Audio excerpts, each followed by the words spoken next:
மகர ராசி அன்பர்களே, இந்த 2024ஆம் வருட இந்த குரு பெயர்ச்சியால மிகப்பெரிய யோகத்தையும் அதிர்ஷ்டத்தையும் திருப்பங்களை சந்திக்கக்கூடிய ஒரு ராசி அப்படின்னா அது மகர ராசினரை சொல்லணும். ஏன் சொல்கிறேன் அப்படின்னா, குரு பகவான் 5ஆம் இடத்தில் வந்து அமர்கிறார். 5ஆம் இடம் என்பது பூர்வ புண்ணிய ஸ்தானம், பஞ்சம ஸ்தானம் என்று சொல்லக்கூடிய 5ஆம் இடத்தில் குரு வந்து இருப்பது உங்களுக்கு அனைத்து விதத்திலும் வளர்ச்சியையும் மேன்மை தரக்கூடிய ஒரு அற்புதமான ஒரு குரு பெயர்ச்சி காலம் அப்படின்னு சொல்லணும் இந்த மகர ராசி என்பர்களுக்கு.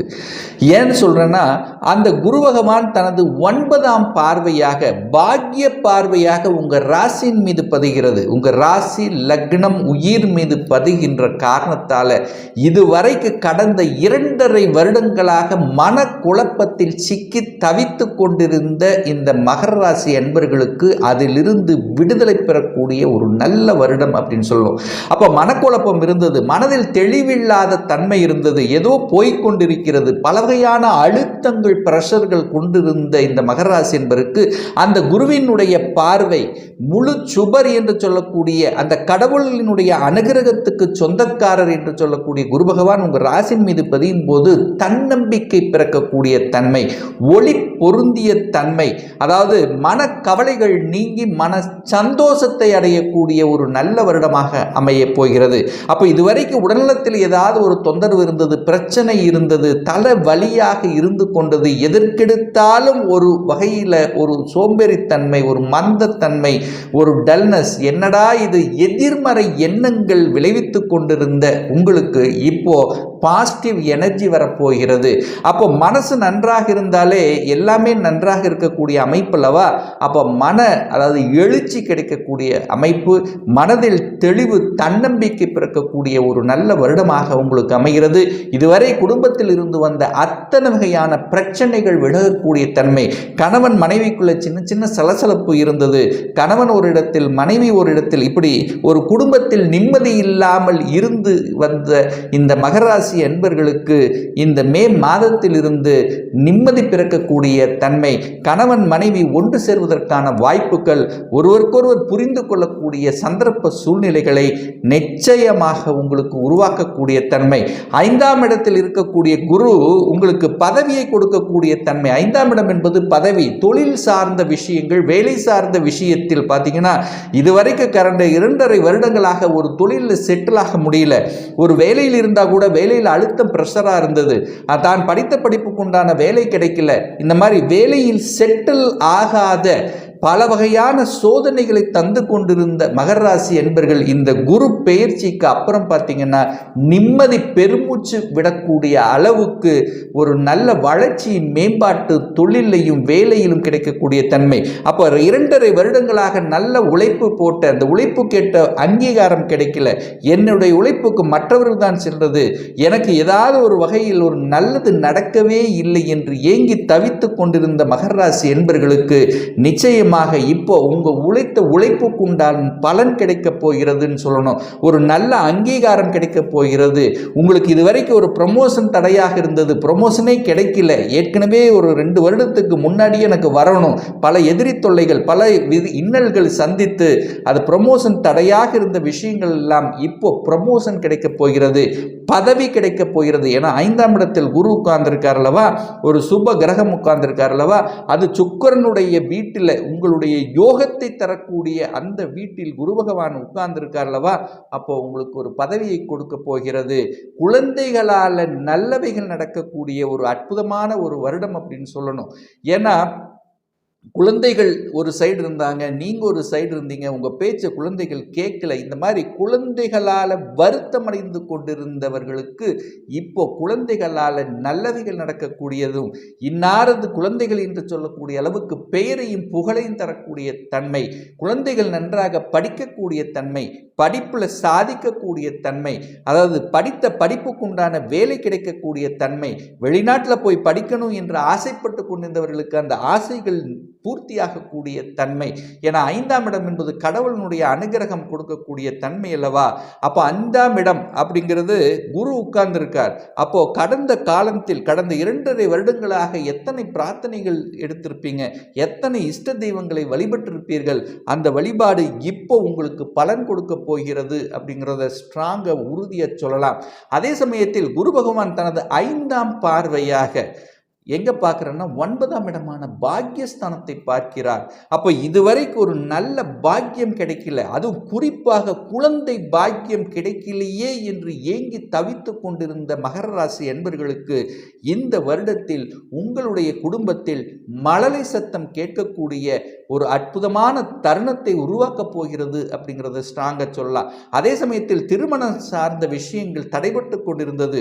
என 2.5 வருடங்களாக பார்த்தீங்கன்னா, கடந்த 2.5 வருடங்களாக பார்த்தீங்கன்னா உங்களுக்கு 7.5 சனியில் ஜென்ம சனியாக இருந்து கொண்டு பல தடைகள், மனம் நன்றாக இல்லை அப்படின்னு சொல்லுவேன். ஆனால் இப்போ இந்த காலகட்டம் திருமண பாக்கியங்கள் ஏற்படும். தடைபட்ட அத்தனை விதமான சுப காரியங்கள் உங்கள் குடும்பத்தில் நடக்கக்கூடிய தன்மை, அதாவது தகப்பன் மூலமாக நல்ல பல அனுகூலங்கள் மேன்மைகள் நடைபெறக்கூடிய தன்மை, வெளிநாட்டு யோகம், வெளிநாட்டில் போய் வேலை பார்க்கக்கூடிய தன்மைகள், அல்லது ஒரு சிலருக்கு வெளிநாட்டிலேயே செட்டில் ஆகக்கூடிய யோகம், அல்லது ஒரு சிலருக்கு வெளிநாட்டு தொடர்புகளை உருவாக்கி அதன் மூலமாக தொழில், அதாவது ஒரு இம்போர்ட் எக்ஸ்போர்ட் இந்த மாதிரி தொழிலை ஆரம்பிப்பதற்கான உத்வேகங்கள் இதெல்லாமே உங்களுக்கு சிறப்பாக இருக்கிறது. அதுவும் மிக முக்கியமாக அந்த குரு பகவான் சம சப்தம பார்வையாக 11ஆம் இடம் என்கின்ற லாபஸ்தானத்தை பார்க்கிறார். அப்போ 11ஆம் இடம் என்பது மனமகிழ்ச்சி, சந்தோஷம், லாபத்தை குறிக்கக்கூடிய தன்மை அல்லவா. இதுவரைக்கு எத்தனை உழைப்பு போட்ட ஒரு 4 காசு கூட சேமிக்க முடியல என்று இருக்கின்றவர்களுக்கு சேமிப்பு கொடுக்கக்கூடிய தன்மை. 5ஆம் இடத்திலிருந்து 11, 5, 11 கனெக்ட் ஆகிறதுனால திடீர் அதிர்ஷ்ட வாய்ப்புகளும் உண்டு. அப்போ கடவுளினுடைய அனுகிரகம், இயற்கையாக இறைவன் கொடுத்த அனுகிரகத்தின் வாயிலாக நல்லவைகள் நடக்கக்கூடியதும், எந்தெந்த விஷயங்கள் தடைபட்டு கொண்டிருந்ததோ அது எல்லாமே எடுத்து செயல்படுத்தக்கூடிய தன்மையும், தொட்டது துளங்கக்கூடிய அத்தனை வாய்ப்புகளும் இந்த காலகட்டம் உங்களுக்கு சிறப்பாக இருக்கிறது. அப்போ 11ஆம் இடம் என்பது மூத்த சகோதரர் சார்ந்த விஷயம், அதாவது சகோதரர்கள் மூலமாக இருந்து வந்த அத்தனை பிரச்சனைகளும் தீர்வதற்கான வாய்ப்புகள். பாகிஸ்தான் நல்லாக இருக்கிறதுனால அந்த பாகப்பிரிவினை சம்பந்தப்பட்ட விஷயத்தில் இருந்து வந்த பிரச்சனைகள் தீர்க்கக்கூடிய தன்மை, ஒரு கோர்ட்டு கேஸ், வம்பு வழக்கு இந்த மாதிரி ஏதாவது ஒரு விதத்தில் வலி வேதனையுடன் இருந்து கொண்டிருந்த மகர ராசி என்பவர்களுக்கு இந்த ஜூன் மாதத்தில் இருந்து பார்த்தீங்கன்னா அதிலிருந்து கொஞ்சம் கொஞ்சமாக விடுபட்டு இந்த வருடத்தினுடைய இறுதியில் புத்துணர்வு பெறக்கூடிய, நினைத்ததை சாதிக்கக்கூடிய அளவுக்கு ஒரு நல்ல வலிமையாக கிரக அமைப்புகள் இருக்கிறது. ராகு கேதுக்களும் கூட பார்த்தீங்கன்னா 3ஆம் இடத்துல தான் உட்கார்ந்துருக்கார். 3ஆம் இடத்தில் ராகு இருப்பது மகராசி என்பதற்கு நல்லத்தை தரக்கூடிய அமைப்பும், சனி பகவான் 2ஆம் இடத்தில் இருக்கிறதுனால தனஸ்தானாதிபதி தனஸ்தானத்தில் இருக்கக்கூடிய அமைப்பும் உங்களுக்கு காசு பணம் சார்ந்த விஷயத்தில் நல்ல ஏற்றத்தை கொடுக்கக்கூடிய வகையில் இந்த காலகட்டம் உங்களுக்கு சிறப்பாக இருக்கிறதுங்கிறத உறுதியாக சொல்லலாம். அதே சமயத்தில் கடந்த 2.5 வருடங்களாக நிறைய பேருக்கு பார்த்தீங்கன்னா எதிர்ப்பு, பகை இருந்து கொண்டே இருந்தது. நான் நல்லது செஞ்சாலும் அது கெடுதலாகவே முடியக்கூடிய தன்மை, தன் பேச்சை தன்னுடைய குடும்ப உறுப்பினர்களை கேட்காத நிலை. ஸோ இந்த மாதிரி ஏதாவது ஒரு ரூபத்தில் தன்னை அழுத்தி வருத்தி கொண்டிருந்த விஷயங்கள் எல்லாம் அதிலிருந்து விலகக்கூடிய வாய்ப்புகள். ஒரு வீடு கட்டி அந்த வீடு கட்டி பாதிலேயே நிற்கிது அப்படின்னுலாம் இப்போ அதை எடுத்து செயல்படக்கூடிய தன்மை. இதுவரைக்கும் ஒரு வீடு அமையிலேயே, அதாவது ஒரு கனவு இல்லம், இந்த மாதிரி ஒரு வீடு அமைக்கணும் என்கின்ற ஆசைப்பட்டு கொண்டிருந்தவர்களுக்கெல்லாம் அந்த கனவு இல்லம் அமைக்கக்கூடிய வகைகள், ஒரு சிலர் இடத்தை வாங்கி போடக்கூடிய தன்மை, அசையும் அசையா சொத்துக்கள், முதலீடுகள் சார்ந்த விஷயங்களும் அனுகூல வாய்ப்பை தரக்கூடிய தன்மை. கலைத்துறையில் இருக்கின்ற இந்த மகராசி என்பவர்களுக்கு கடந்த காலத்தில், அதாவது எத்தனையோ இது பண்ணோம், ஒரு புகழ கிடைக்கல, ஒரு ஏதாவது ஒரு ரூபத்தில் தமக்கு ஒரு ஒப்பந்தங்கள் கிடைக்கலையே என்று இருக்கக்கூடியவர்களுக்கெல்லாம் இந்த குரு பெயர்ச்சிக்கு அப்புறம் பார்த்தீங்கன்னா புதிய புதிய ஒப்பந்தங்கள் கிடைக்கக்கூடிய தன்மை, அதில் புகழ்பெறக்கூடிய தன்மையை உருவாக்கும். அரசியல்வாதிகளும் கூட கடந்த 2.5 வருடங்களாக ஒரு நல்ல பதவி கிடைக்கல, நான் நல்லா உழைச்ச அதுக்கான ரெகனைசேஷன் இல்லைங்கிறவங்க கூட இந்த காலகட்டம் உங்களுக்கு திடீரென்று ரெகனைசேஷன் கொடுக்கக்கூடிய தன்மை, அதிகாரம் சார்ந்த தன்மை, அரசு சார்ந்த விஷயத்தில் அனுகூல வாய்ப்புகள், அரசு எக்ஸாம் எழுதி அதில் சாதிக்கக்கூடிய தன்மைகள், இது எல்லாமே இந்த காலகட்டம் உங்களுக்கு சிறப்பாக இருக்கிறது. ஒரு நல்ல தெய்வ வழிபாடு அப்படின்னு எடுத்துக்கொண்டால் இந்த குரு பெயர்ச்சி, இந்த குருவால் உங்களுக்கு அதிக நன்மை நடக்கும்னா ஒவ்வொரு வியாழக்கிழமை என்று தட்சிணமூர்த்தி சென்று வழிபடுவதும் அல்லது திருச்செந்தூரில் உள்ள முருகனை சென்று வழிபடுவதும் மேன்மையை தரக்கூடிய ஒரு நல்ல தெய்வ வழிபாடு. நிச்சயமாக உங்களுக்கு இந்த மகர ராசி அன்பர்களுக்கு இந்த குரு பெயர்ச்சி ஏற்றத்தையும் தன லாபத்தையும், மனதில் இருந்து வந்த அத்தனை விதமான அழுத்தம், பிரஷர் நீங்கக்கூடிய தன்மையும், தொழிலில் உயர்வையும், வேலையில் ஒரு நல்ல செட்டில் ஆகக்கூடிய தன்மையை கொடுக்குங்கிறதுனால எந்தவித மாற்று கருத்தும் கிடையாது. இப்போ நான் சொன்னது கோச்சார ரீதியான ஒரு பொதுவான பலன்கள். உங்கள் ஜாதகத்தில் குரு பகவான் எப்பேற்பட்ட நிலையில் இருக்கார், அதாவது ஆட்சி பலத்துடன் இருக்காரா, இல்லை உச்ச பலத்துடன் இருக்காரா, இல்லை மூலத்திரிகோண பலன் அல்லது நீசமாக இருக்காரா, அல்லது திக்பலத்துடன் இருக்காரா அப்படிங்கிறத பாருங்க. அதே சமயத்தில் குரு பகவான் சுப கிரகங்களுடைய பார்வை பெற்றிருக்கா அல்லது அசுப கிரகங்களுடன் இணைகிறார்களா அல்லது பார்த்திருக்காரா, என்ன தசாபுத்தி, இதை பொறுத்தும் அதனுடைய பலன்கள் வேறுபடும். ஒரு துல்லிய பலன் வேணும் அப்படின்னா உங்கள் ஜாதகத்தில் கிரகங்கள் எப்படி இருக்கிறது, அதாவது 9 கிரகங்கள் எப்படி இருக்கு, என்ன மாதிரியான ஆதிபத்தியம், எத்தனை டிகிரியில் இருக்கார், இப்போ என்ன நடப்பு, தசா புத்தி அந்தரம் சூட்சமம், இவைகளை வைத்துக்கொண்டு நீங்கள் கேட்கக்கூடிய எந்த கேள்வியாக இருந்தாலும் சரி, இந்த வருடத்தில் சொந்த தொழில் செய்வதற்கான விதி கொடுப்பினை நம்முடைய ஜாதகத்தில் இருக்கா, அப்படி இருக்கக்கூடிய பட்சத்தில் எப்போ நம்ம சொந்த தொழிலை ஆரம்பிக்கலாம், இப்போ நான் +2 முடிச்சிட்டேன், என்ன படிக்கலாம், என்ன கோர்ஸ் எடுத்து படித்தால் நமக்கு நன்று, என்ன வேலை நமக்கு கிடைக்கும், எப்போ வேலை கிடைக்கும், எப்போ ப்ரமோஷன் கிடைக்கும், எப்போ நமக்கு திருமணம் நடக்கும், எப்போ நமக்கு குழந்தை பாக்கியம் அமையும், இது போன்ற கேள்விகளுக்கு துல்லிய பதிலை நம்மால் கூற முடியும்.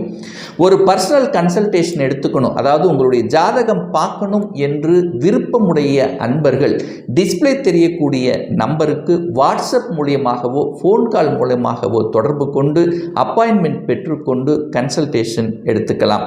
இந்த பதிவு நிச்சயமாக உங்களுக்கு ஏதாவது ஒரு ரூபத்தில் யூஸ்ஃபுல்லாக இருக்கும் அப்படிங்கிறது நினைக்கிறேன். அப்போது நிச்சயமாக அதாவது லைக் பண்ணுங்கள், கமெண்ட் பண்ணுங்கள், உங்கள் நண்பர்களுக்கும் உறவுகளுக்கும் ஷேர் செய்யுங்க. நம்ம சேனலை ஃபஸ்ட்டு டைம் நீங்கள் பார்ப்பவர்கள் என்றால் மறக்காமல் சப்ஸ்கிரைப் பண்ணிக்கிங்க. பக்கத்தில் இருக்கின்ற பெல் பட்டன் மற்றும் ஆல் நோட்டிஃபிகேஷனை கிளிக் பண்ணும்போது நான் போடக்கூடிய அடுத்தடுத்த பதிவுகள் உங்களுடைய நோட்டிஃபிகேஷனில் வந்து சேரும்.